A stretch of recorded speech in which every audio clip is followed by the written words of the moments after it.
মাছ ধরার ট্রলারগুলা, ওদের বাড়ি সবার শ্রীপুরের।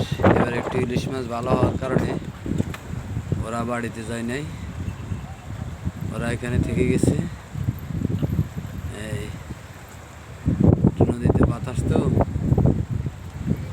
তাই আপনার সব নৌকাগুলো ওই যে ব্রিজের গোয়া চলে গেছে।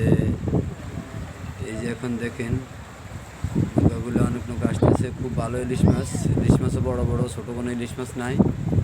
ওরা বাড়িতে যায় নাই, যখন মাছ কমবে তখন ওরা বাড়িতে যাবে। এই যে শ্রীপুরের কেউ বাড়িতে যায় নাই, সবাই মাছ ধরার কারণে সবাই এখানে পড়ে আছে। দেখেন এখন নদী খালি। উনি হলো মাছ ব্যাপারী, ওনার একটা ইলিশ মাছের নৌকা এখনো আসে নাই, এই আসবে ইনশাল্লাহ।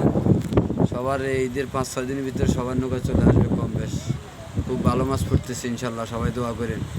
আর সবাই রামগতি মাছঘাটে চলে আসবেন ইনশাল্লাহ। মাছ আর মাছ, এই যে দেখেন 2টা টেরি আসতেছে, 2টা টেরিতে ইলিশ মাছ বোঝাই। একটা লোক মাদত করে নিয়ে আসতেছে।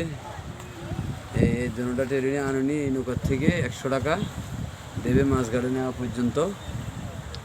এই যে দেখেন ইলিশ মাছ আমি দেখাইতেছি। উপরগুলো পোয়া মাছ, নিচে ইলিশ মাছ।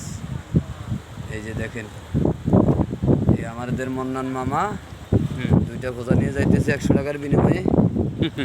এই দেখেন, সবাই ভালো থাকেন ইনশাল্লাহ। আসসালামু আলাইকুম।